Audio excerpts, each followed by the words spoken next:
Kumusta mga brad? Alamin natin ang pinakadelikadong tulay sa buong mundo na sigurado magpapakabog sa dibdib nyo pag napanood nyo.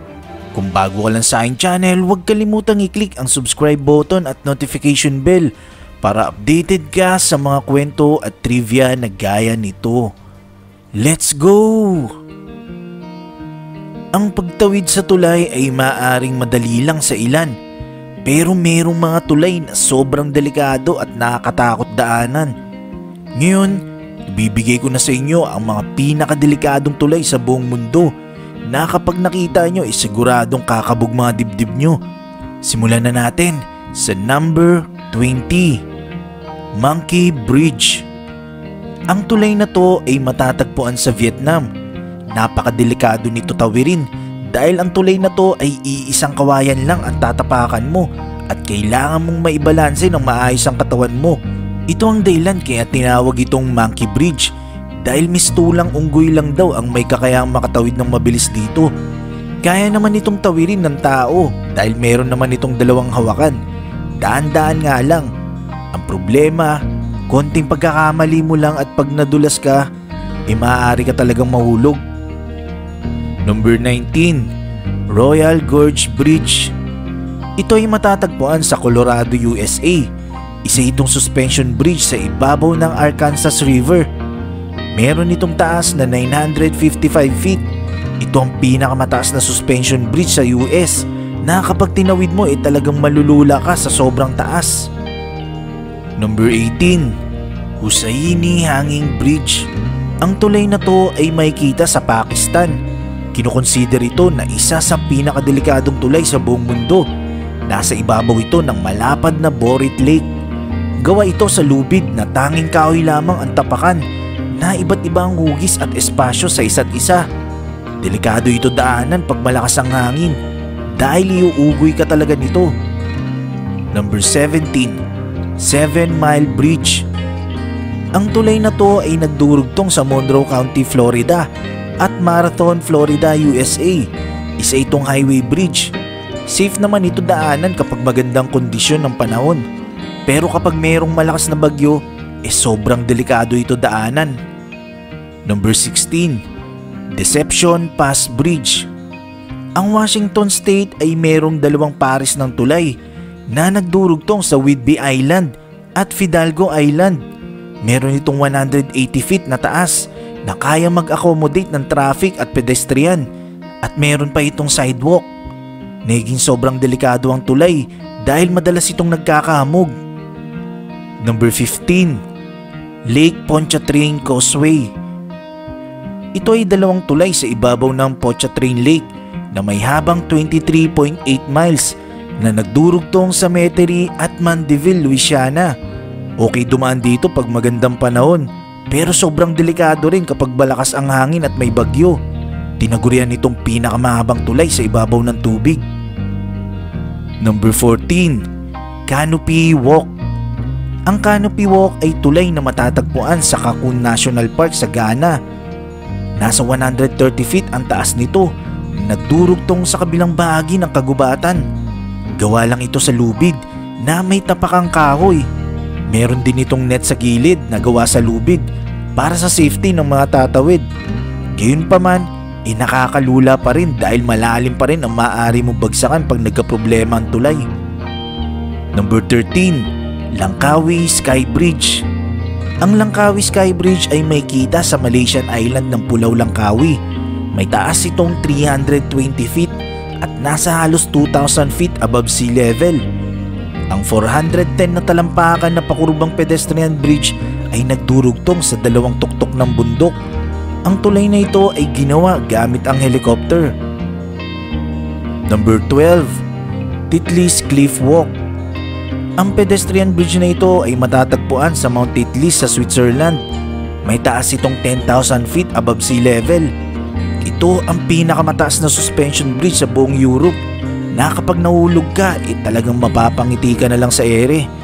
Ang tulay na ito ay may habang 320 na talampakan at lapad na nasa 3 feet lamang. Number 11, Thrift Bridge. Ang tulay na to sa Switzerland ay may taas na 328 feet above sea level. Nagdurugtong ito sa dalawang bundok ng Swiss Alps. Number 10. Vitim River Bridge. Ang Vitim River Bridge ay matatagpuan sa Siberia, Russia. Ito ay lumang tulay na may lapad na 6 feet na binubuo ng dikit-dikit na tabla. Wala itong halos harang sa gilid, kaya napakadelikado talaga. Dinadaanan nito ng mga motorsiklo kasi kaya naman, kaso sobrang mapanganib talaga. Pero ang nakakagulat, dinadaanan din ito ng mga 4 wheels na halos saktong-sakto lang ang sukat ng lapad nito.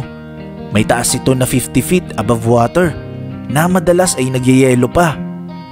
Number 9. Puente de Uela. Ito ay isang suspension bridge na matatagpuan sa Mexico. May taas itong 890 feet. Nung unang binuksan ito noong 1898, ginagamit ito para sa mining. Pero ngayon ay sobrang delikado na ito daan ng mga sasakyan. Tanging pedestrian lang ang pwedeng tumawid dito. Number 8. Quepos Bridge. Ang tulay na to ay nagdurugtong sa siyudad ng Jaco at Quepos sa Costa Rica. Kilala ito sa tawag na Bridge of Death. Ang tapakan sa tulay na to ay gawa lang sa kahoy. One way lang ang daanang ito. Number 7. Sunshine Skyway Bridge. Ito ay matatagpuan sa Florida, USA. Ang tulay na ito ay nagdurugtong sa St. Petersburg at Tercea sa Florida. Halos nasa milya ang haba ng tulay na to. Noong 1980, nasira ito dahil tinamaan ito ng isang cargo ship. Number 6. Eshimawashi Bridge. Ang kakaiba at napakadelikadong tulay na to ay matatagpuan sa Japan. Pumapangatlo ito sa pinakamalaking rigid frame bridge sa buong mundo. Nagdurugtong ito sa Machoe at sa kay Minato. Hindi pinapayagan ang malalaking sasakyan na dumaan dito at tanging 4,000 na sasakyan lang ang pwedeng dumaan dito kada araw. Number 5. Urbane Bridge. Ito ang pinakaluma at pinakamahabang tulay sa buong mundo. Nagawa lahat sa kahoy. Matatagpuan ito sa Myanmar. Sobrang delikado ng tulay na to, kaya mahigpit na pinagbabawal ang paghaharutan sa tulay. Number 4. Sidu River Bridge. Ang Sidu River Bridge ang pangalawa sa pinakamataas na tulay sa buong mundo na may taas na 1,627 feet. Isa itong highway suspension bridge na may 4,000 na talampakan ng haba. Number 3. Mekong River Crossing. Ang Mekong River ay isang ilog na umaagos sa China, Thailand, Vietnam, Cambodia, Myanmar at Laos. Ang tulay na matatagpuan sa Laos ay meron lamang 2 kable na ang isa ay para sa tapakan at ang isa naman ay para kapitan. Sobrang delikado nito dahil sobrang lakas din ng agos ng ilog rito. Sigurado, pag nahulog ka rito, mamimili ka na lang kung saan bansa mo gusto pulutin. Number 2. Mystery Bridge. Parang katulad lang to sa isa. Ang tulay naman na ito ay matatagpuan sa Indonesia.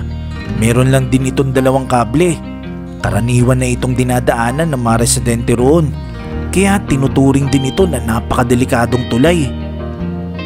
Number 1. Kasanyangan Footbridge. Ito ay tulay na gawa sa kahoy na matatagpuan sa Barangay Kasanyangan, Zamboanga City. Ang tulay na ito ay tanging daan para makarating ka sa pabahay na pinagawa ng gobyerno sa panahon ni dating Presidente Noynoy Aquino para sa mga pamilyang naapektuhan at lumikas dahil sa giyera sa lugar.